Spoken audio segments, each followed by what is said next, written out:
The whole idea of the gregarious nature of man in the Middle Ages is now no longer the friend of culture. The city once was the agent of culture. There was no other way of getting culture. But now it's in the way. It's in the way of the dissemination of knowledge, in the way of the enjoyment of what was true and beautiful in the past. Instead of being liberated and by choice, we've got somebody standing on our feet with their elbow in our ribs or pushing us around, or we're pushing somebody around. And there's no real development of what we declared as the sovereignty of the individual. Well, I was thinking back to your boyhood, your years on the farm that gave you a sense of freedom, Mr. Wright. What about all the young people who live in these outmoded and moribund places? Do they get any contact with nature? Well, you've heard of the teenager, haven't you? I certainly have. The teenager problem. I think distinctly it's a problem of over-gregarious life. Life not with the green acres, not life where the wind blows and where a man is free to indulge his instincts according to his better nature, but where everything in him is likely to be developed by, what do you call it, suppression, oppression, all these pressures that are exerted upon youth in the name of education, in the name of parental authority, in the name of anything you like to name. But freedom is not there, and he doesn't know freedom, and if he did, we wouldn't have the teenager problem. Where's the architect come in on this, Mr. Wright? What could a better race of architects do for us to conquer this? It's because we believe that the architect is primary, is the real cornerstone of any culture, of any society, at any time, anywhere in the world, that we need him now more than we ever needed him, because we haven't had him. We've not had the enlightened architect.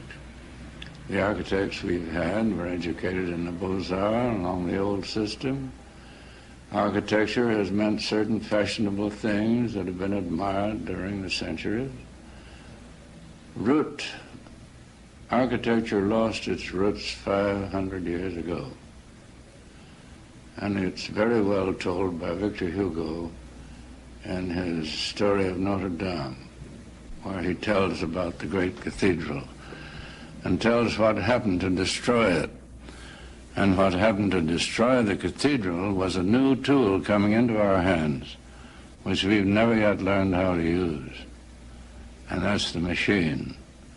All we've done with machinery is to desecrate our naturehood rather than to develop it, which the machine should enable us to do. And there, I think, today is the basic problem of the architect, and the architect is the basic servant of society. But where are our architects? Most of them gone into business now, big business. We haven't had the training ground for them. Where would they go to learn these things we're talking about? They go to a department in some university, which is merely a department, whereas it should be a basic university in itself. It should be fundamental, elemental to what we call enlightenment, and it doesn't exist. It's merely on one side as an adjunct, possibly, but only superficially, and therefore we are high and dry, practically, so far as this need for the new things and the new life and the new forms that should go with all this scientific endowment. Science has really overdeveloped us. We're scientific beyond any capacity to use it. Some people want us to be still more so. Yes, and of course it's idiotic. To me, it seems fantastic.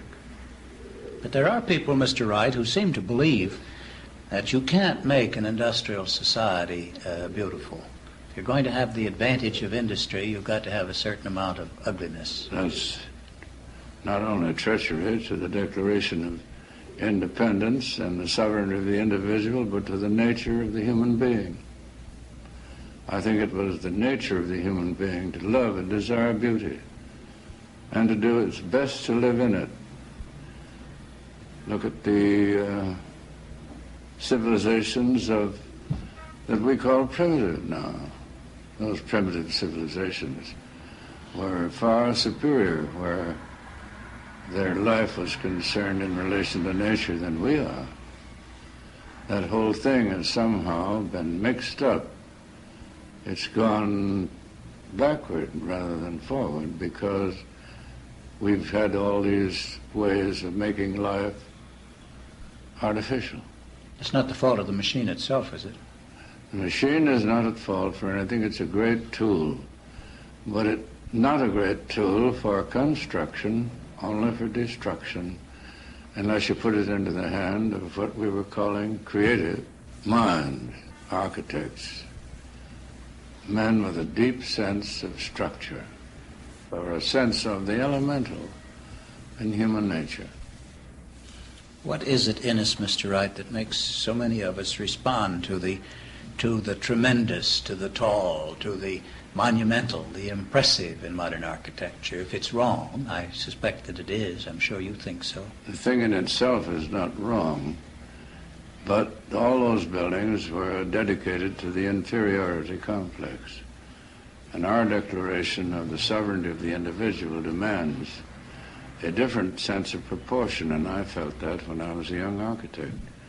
So my scale in the buildings that I built has always been the human scale.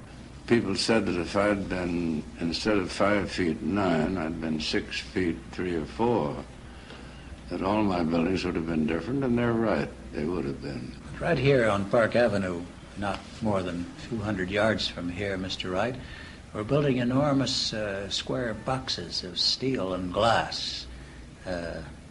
Now, is this just merely enclosing office space, or is this expressing something deep in our sense of design, or perhaps some of them do one thing and some another?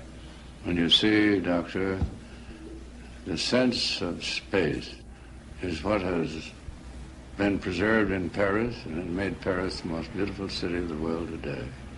We've lost it in all our cities. We can't have it. And in most of our life, we've lost it. The sense of space. Nothing is more important. And that is the sense of the new architecture, the space within, becoming the reality of the building, and the roof and the walls taking place accordingly. That's the new thought that we call organic architecture, into which I've devoted my life. If that were put into circulation, where the teenager could feel it, understand it, use it, he wouldn't be a problem. We'd be listening to him and following him very soon ourselves.